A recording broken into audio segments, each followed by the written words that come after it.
as we move closer to Fight For It number 17, November 4th, in the Queen City, Charlotte, North Carolina, I have to ask the question: is toughness enough? Is talent enough? Is there a delicate balance between talent and toughness? Does toughness and talent equate to performance? The reason I'm asking this question is because I get to peek behind the curtain and I've got some of the matchups. And I'm asking myself, almost in the spirit of Tony Ferguson taking on Paddy Pimblett, man, are you tough or are you talented? Because some of these matchups have guys playing the role of the underdog taking on the A side. The A side is the guy, if we were talking pro boxing, who'll be making the most money, the guy that would get the most benefit, the guy who's bringing all the eyes to the product. This is the person responsible for putting butts in the seats, for getting sponsors. Are you tough? Maybe are you tough for too tough for your own good? If you look at Tony Ferguson, a lot of people are concerned because he's on a 6-fight losing streak. We're worried about, the mental. We're worried about the physical head damage and trauma. We're worried about the overall physical abuse his body's taken over the years. We just saw him get submitted by Bobby Green, who's not necessarily the world's greatest submission artist, but we're worrying about the decline. What I'm seeing with Fight For It 17 coming up, it's a lot of guys who are older putting themselves out there. We have a lot of guys who have never done anything athletic prior to doing amateur mixed martial arts. And they're taking on guys who are younger, who are bigger, who are faster, who are stronger. If you've heard me talk in the past, you know I refer to this as the more than factor. You can train around the more than factor when you have adequate notice, when you have adequate preparation. But I'm asking myself, because I've got 7 guys on that card right now, am I putting these guys in danger? Because they want to be there. I've got to ask myself, are they too tough for their own good? Or are they talented and don't take this as seriously as I do? Maybe my concerns lie with the idea that, well, you're not training enough. Or you're there training, you're not doing the things you need to be doing. Or you have all the skill and talented in the world, but you take rounds off. Are you talented or are you tough? And does talent and toughness equate to performance? That's the question. We're going to keep coming back to that. That's a reoccurring thing. You see, you're just not born with fight IQ. You're just not born with the knowledge of the individual arts. You don't just adapt. I remember Mike Tyson talking about the being raised up by Customato, and he was talking about the legends before him. Some of the legends that even Customato had trained, and they were watching film. And Customato reminded him those guys didn't walk in the gym that way. They weren't born that way, because Tyson referred to them as gods. You train it, and you build it. Here's what I know about the human being, in particular, the man. When we see something out there and we think we can tackle it and we think we can conquer it, we don't worry about the obstacles in the middle. And when someone comes along and says, here are the obstacles, you say, no, I can get that done, which is great, but that's just willpower. Very few people are a force of nature. That's just willpower. When you are in my situation, you have experience and you have background and you have history and you've seen some of these things work. You see some of these things fail and you try to impart that knowledge and they say, don't worry about it. I can beat that guy. And I'm concerned because anytime I've ever watched a fight, I've never thought, man, I could beat that guy. I have thought, though, if you did X, Y, Z, this guy is beatable, or that you could beat this guy. But only inexperienced fighters do I find where they can look at a situation and apply a simple logic to it. I can beat that guy. I can overcome it. Again, that's willpower. You're basing everything on what you bring to the table and not what your opponent is bringing to the table. All of their skills may nullify yours. Let me give you an example. If you run into a guy who has the most amazing jab, that jab is supported by good footwork, good timing, good head movement, good awareness, management of distance, and all of your boxing has holes in it. You don't have the right footwork, your posture's all wrong, your distance, you attack from the wrong distance for the tools that you're trying to use, you're not paying attention to the situation as it's happening, then his one jab is better than all of your boxing. All. That means he's going to poke holes in your game, and then when he begins to apply the other tools, the cross, the hook, the uppercut, and if it's Muay Thai, he throws in the knee and the kick, you're going to be lost. Because one element of his game is better than your entire game. This is why I encourage guys who are just tough. They throw everything out there, show it, and expose all of their game. Learn one skill that nobody, regardless of who it is, regardless of how good they are, nobody can take away from you. And most of the time when you say skill, people think skill sets. So they think, oh, no one can stop my wrestling. No one can stop my kickboxing. No one can stop my boxing, my jiu-jitsu. No, I mean one tool, that one skill to mastery, where you can go in there and use nothing but that one thing and make it difficult for your opposition, which gives you the time and the ability to learn in the gym, to put other tools around it to support it and get better overall. That is not how we do things. We spend too much time moving from this tool to that tool, skill set to skill set, range to range, never identifying the strengths and weaknesses in very specific places. This is crucial to your learning and your development. You need to know that when I'm in clinch range, that I either have the better defense or the better offense. Why is that important? Because the mindset should be win or neutral. If I have the better defense, then I should be aware that this guy's offense is really good, and I should automatically have an answer to neutralize that situation, to shut him down. I know I cannot win it. I cannot beat him. He is simply better, but I have the skills to make this fight in this area void. Just get rid of it. Find the range where you're better. I give this example over and over. BJ Penn taking on Matt Serra. The jiu-jitsu just didn't make sense, but the boxing did. BJ Penn went to the boxing where he was just going to have an amazing difference in that game. It only made sense.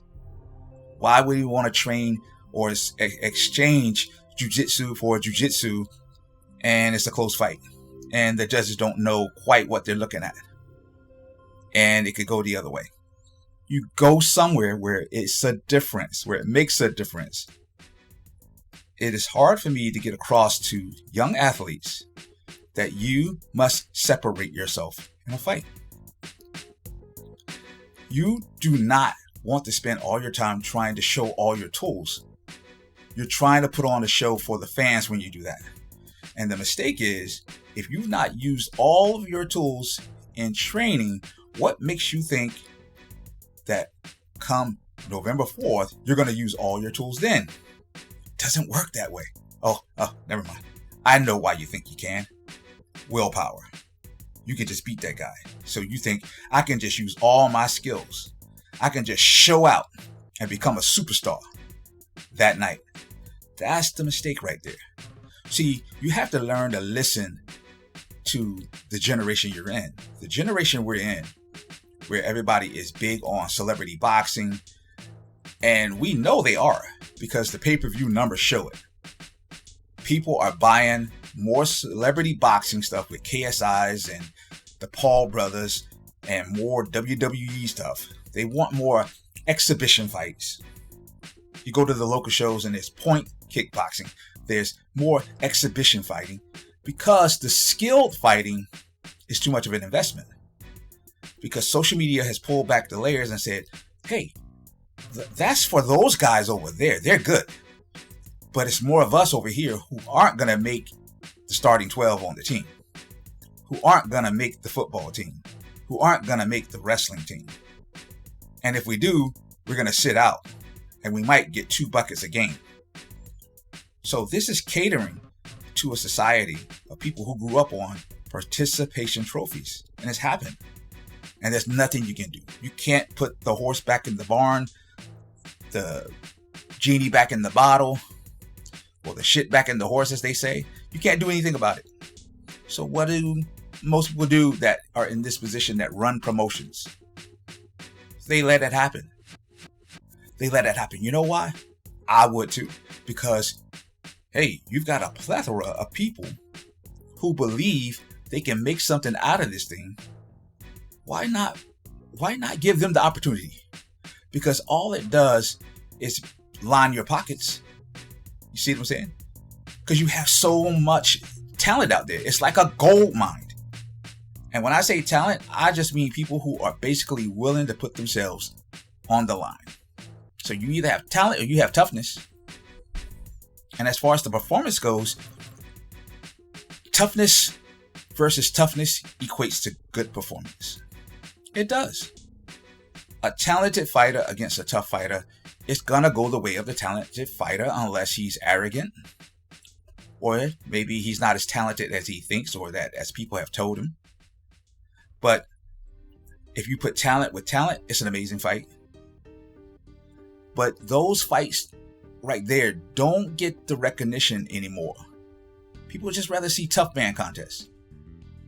They just want to support the underdog who really shouldn't be out there. So what is my primary job if I'm going to put fighters out there who don't have the background, who are not putting in the time? Safety. That's my job. I'm going to support them. I'm going to make sure they do what they want to do. And I'm going to give them all the experience that I have, and I want them to win. But most of all, I know they can only get better if they're safe. So are you talking about making easy matchups, coach? Nope, I don't do that. You can ask any matchmaker. I've never asked for a consideration of this opponent or that opponent. I have made considerations for the timeline. And the reason being is because I think beyond the usual, the guy just wants to fight. We're moving into an age where fighters are going to have long careers because they're starting younger. And we don't want them ruined. So I like to try to give a fighter some time to help sell tickets, gain some exposure, not just fight. Even if he wins all the fights and he's, largely unrecognized by anybody, it doesn't give him an advantage in the game because no one's ever heard of him. And that's where we are. If we're gonna talk about the social media age, we have to talk about it in totality. You got to learn to use it. All right. We want fighters from the social media age. We have to allow them to use their tools. They're learning faster now. They can watch videos on YouTube and they can get access to 6-7 different gyms in their local area. And these participation trophy guys can get together and do whatever they want to do in the backyard, because we've already seen the underground fights. We've seen the backyard wrestling. So they know how to do it now. All these coaches inside the gyms who think that your fighter is only showing up for you on select days during the week are idiots. These guys are doing other things. They have very little concept of how the human body works in terms of knowing what to do, what not to do, what to take a day off from. That's where you can see the signs that they are doing other things. You can start to see it in the slowdown. You can get an understanding that, okay, they're taking on too much. And what can you do? Because they're going to keep doing it. So what do? You work around it. That's all you can do. You can be there to support them and work around it. And if they do want to win, you be honest with them. You tell them this one thing that will almost guarantee a win, but it's almost guaranteed they won't do it. Don't see yourself as special. Because if you were special, you'd be talented. And you would take that hard route. You would already have wrestled at this point at a high level. Not just on the YMCA team. You know, you've already kickboxed at this level. You've already done the necessary steps to get to this point. Regardless of the cost. Because you really want it. So, don't think you're special. In fact, you want to play the role of the underdog. Why play the role of the underdog? Well, it goes back to the more than factor. If you realize that Goliath is bigger than David, that means his reach is greater, his weaponry greater, his size greater, strength greater. You put yourself in the mind of the underdog. It's going to open up your neural pathways for you to solve the problem. If you don't solve the problem and you think you're special, you're going to go in the gym and you're going to try to train and move and act like you're special as if you are somebody because you got a fight coming up, or because you're on the fight team, or because you're the coach's favorite pet. All right? You're going to think you're special. You're not going to get anywhere. Because you're just going to keep practicing frustration. When you don't have that perfect round, when you don't have the perfect session, or because you got tired. Oh, I got tired quicker than I thought. That's weird. That's not weird. If you don't know how to train at a high performance level, then you don't know how to breathe at a high performance level. You don't recognize where you are. I am so done with guys who keep thinking that whatever my standard is high level. You don't get to determine that. The work does. You have to push beyond. And when you hit that new atmosphere, you have to say, okay, I'm here, I'm tired. It took me, let's say, 40 minutes to get to this point. You need to push beyond that for another 20 minutes. Another 20 minutes before you crash. When you hit that point, when you finally say, I'm tired, I don't have it, I don't have another thing, you do have it. Something my coach taught me, that true fatigue means the muscles stop working. Like you won't have a choice. And he wasn't talking about injury. The timing will be off. The coordination, the posturing, the position, it just won't work for you. And a good coaches usually recognize this early in the training. They pull you back, then they push you forward. They pull you back, they push you forward. They pull you back, they push you forward. It's already built into the program. But if I'm pulling and pushing, and I'm pulling and pushing, and it's not 40 minutes yet, you're not going to make it. I'm already giving you the built-in processes so that you recover during your workout. You're not going to make it. Because it's not like I'm pushing up to that 40-minute point, then let you flip the switch and die and then try to push you another 20 minutes. That's not what I'm doing. I'm constantly pushing you, pulling you back just a little, pushing you, pulling you back just a little for an entire hour.